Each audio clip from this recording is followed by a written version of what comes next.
Hello folks, you know this Fairchild PT-19 is one of my favorite model airplanes. I've actually had it for many years. I got it from NitroPlanes. It was first crashed at a contest when Jeff flew his plane right into it and they both came crashing down. Well, I decided to fly it again with lights on it this time, but if you've been following me, you know that it has crashed 3 more times due to radio failure. I was using an AR500 sport receiver, that's DSM-2, with the DSM-X DX8 transmitter. I've never had a problem with it ever. Well, after the second crash, I decided it must be the radio, so I switched it out to an orange DSM-2 transmitter and orange receiver with a satellite receiver. Well, as it turned out, it crashed in the same spot when it went uncontrollably into a snap roll. The damage again was heavy, with wingtips, wheels ripped out, motor broken off the nose, and a bent crankshaft. This is a balsa wood airplane coverage, so it's pretty hard to fix. The engine is an OS 61 4-stroke and normally runs great. I used to be a systems engineer and worked for the first RC manufacturer of digital proportional radios in the United States called Kraft RC Systems. I even built my signature series radio. It was the top of the line radio at the time. So I understand exactly how these radios work, and especially the encoders. When 2.4 gigahertz radios began to hit the scene, I decided to change many of my planes and helicopters over, and I did just that. Each one of my DX6Is, 2 are DSM-X, and each one of my orange transmitters has 10 model memories each, and I've never ever had a radio failure in any of them, including many of my FM transmitters. So for this to all of a sudden start happening, it tells me that there's some serious noise or Wi-Fi saturation at this airport. They have installed a cell phone tower at the end of the runway, and whether or not that's it or some Wi-Fi boosters in the area, I don't know. A Spektrum analyzer would be nice, but I've seen them from $300 to $18,000, so I'm trying to borrow one. But in the meantime, I'm going to try something else. Well, in doing my research, I found these 2.4 gigahertz receivers should actually be mounted with the antenna high in the fuselage. If it is fiberglass or carbon fiber, the little antenna should also extend outward and up. If there is a satellite receiver, it should be mounted as far away from the main receiver as possible.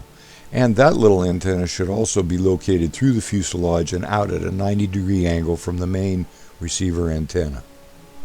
Well, in doing my range tests, I also found out the best range was when the transmitter antenna was made to point 90 degrees to the right or left of the transmitter, not pointing straight up or out. So what I did was mount the receiver in that manner in my PT-19 using one of my proven reliable orange receivers. It's a DSM-2.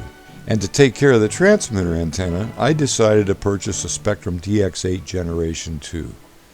It is DSM-X, but if you are binding to a DSM-2 receiver, it will only bind in DSM-2, not DSM-X. It tells you that when you're binding. So that part becomes irrelevant. And it really means that if you're flying more than 40 transmitters at a time, you actually should be using DSM-X. Well, with 4 transmitters DX6I and 4 orange transmitters, I couldn't see buying 80 DSM-X receivers when these have worked so well in the past. Of course, I've never a failure. And the work to change them all, that's a lot of work too. Well, be that as it may, the best thing about the DX8 Generation 2 is the antenna. It points up, but also the handle is an antenna.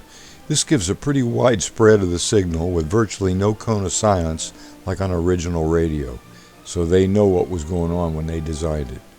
I like the radio. It has 250 model memory and it talks.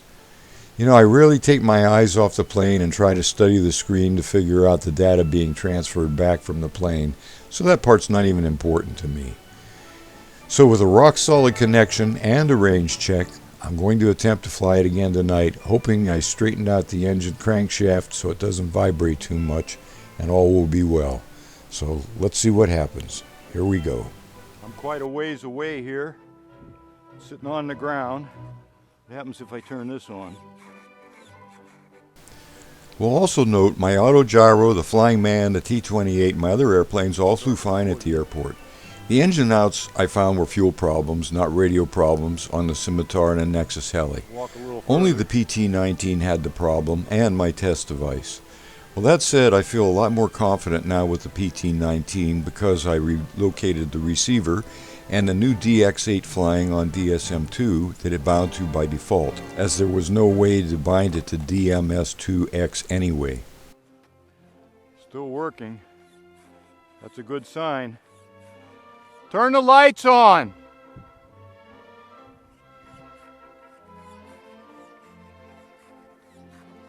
Okay.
We'll try it again when it gets dark.